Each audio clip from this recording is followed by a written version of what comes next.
Bienvenue, mesdames et messieurs, dans l'invité du jour. Le président comorien Azali Assoumani, réélu en mars 2019, reste fortement contesté par son opposition qui dénonce sa gestion du pouvoir. Mais concrètement, que reproche-t-elle au président Azali Assoumani? Je reçois pour en parler Maître Saïd Larifou. Il est avocat au barreau de Moroni, par ailleurs vice-président du CNT, le Conseil national de transition. Il est mon invité du jour. Maître Saïd Larifou, bienvenue. Merci. Et merci à vous d'avoir accepté notre invitation. Le CNT, le Conseil national de transition, dont vous êtes le vice-président. Qu'est-ce que c'est aujourd'hui? À quoi sert-il aujourd'hui? Écoutez, le Conseil national de transition est une organisation politique comorienne qui regroupe les anciens candidats aux élections présidentielles et des gouverneurs de mars 2019. Qui devaient avoir lieu en mars 2019.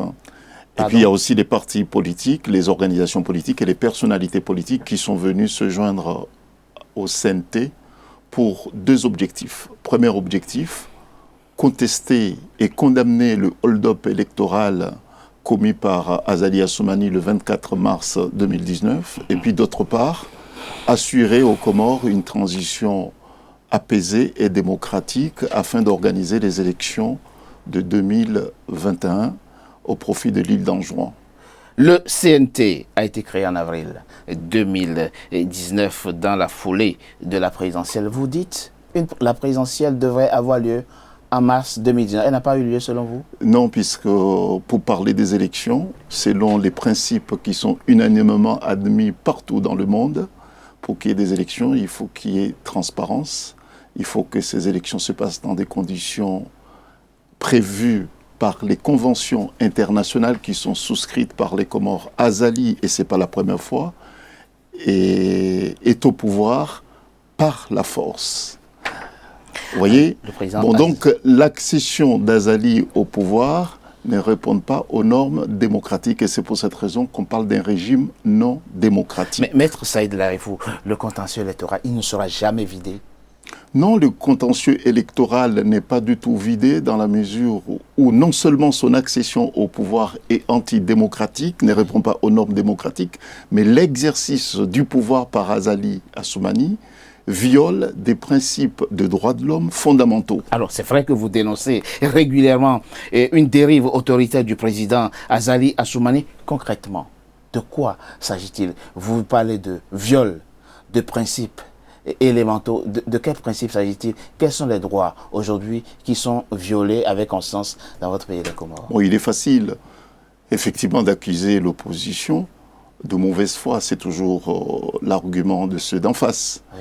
Mais nous avons aujourd'hui des éléments objectifs, notamment un rapport du rapporteur spécial des Nations Unies qui est allé aux Comores. C'est vrai, qui date de mars 2020. Voilà, qui date de... Il y a eu d'abord un premier rapport. Oui.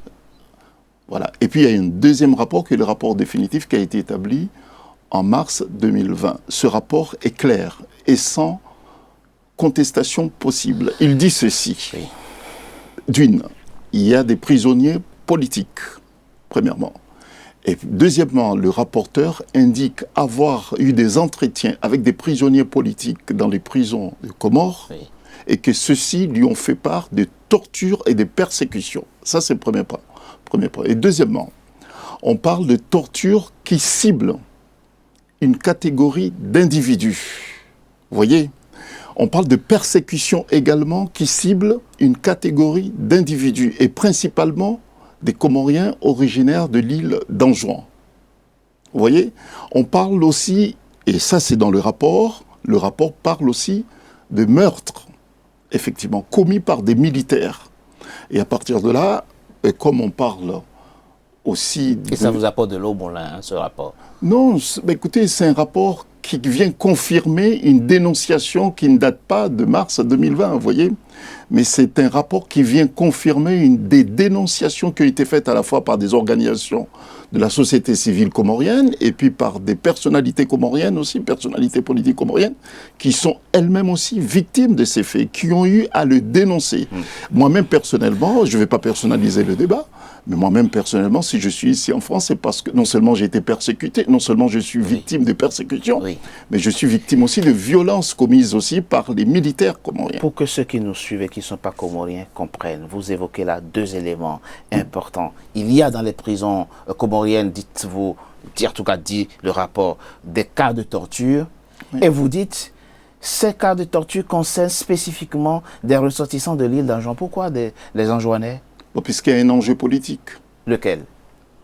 C'est que les Anjouanais demandent à ce que leur tour pour diriger les Comores soit maintenu pour 2021.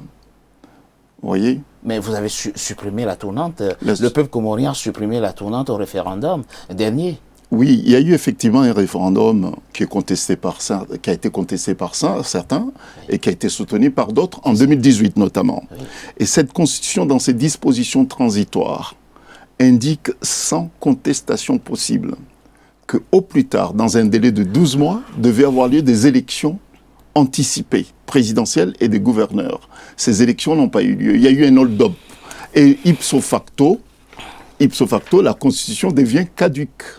Aujourd'hui, il n'y a pas de constitution. Il n'y a pas de constitution. Si on veut appliquer texto la constitution de 2018 qui a été votée par voie référendaire, oui, en juillet précisément. Voilà, il n'y a pas eu d'élection dans les 12 mois qui ont précédé son entrée en application. Le rapport de l'ONU tombe, il parle effectivement de cas de torture, et vous saisissez la CPI. Non seulement la CPI, mais aussi la CPI. Le tribunal, les doyens du juge d'instruction de Paris a été saisi d'une plainte avec constitution partie civile et avec obligation pour nous de consigner. C'est ce qu'on va faire. N'est-ce pas? Et puis la CPI aussi a été saisie. Et la CPI a accusé réception de notre saisine, de notre signalement.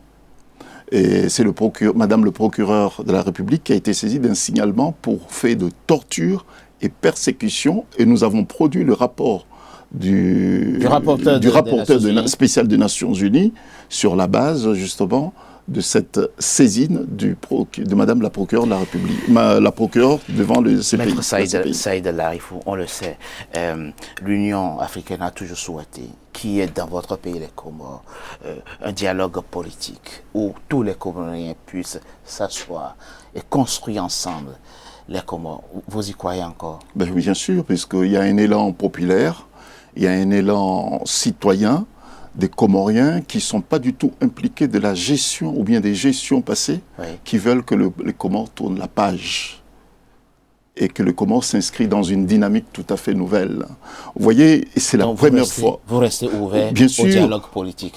Oui, les Comoriens ont toujours prôné le dialogue politique, puisque le dialogue politique apporte toujours de solutions. Et c'est pour cette raison que les assises qui ont été détournées par Azali étaient la bonne solution, mais il l'a détournée à ses fins personnelles. Et parce que le peuple comorien souhaite effectivement que le Comore s'ouvre et s'ouvre dans des perspectives nouvelles, que le peuple comorien va s'approprier de son destin. Merci. Maître Saïd Larifou, vous êtes avocat au barreau de Moroni, vice-président êtes-vous du CNT, le Conseil national de transition créé en avril 2019. Merci. Merci d'avoir été notre invité du jour. Mesdames et messieurs, c'était l'invité du jour. Merci d'avoir été en notre compagnie. À très bientôt pour un nouveau numéro de l'invité du jour.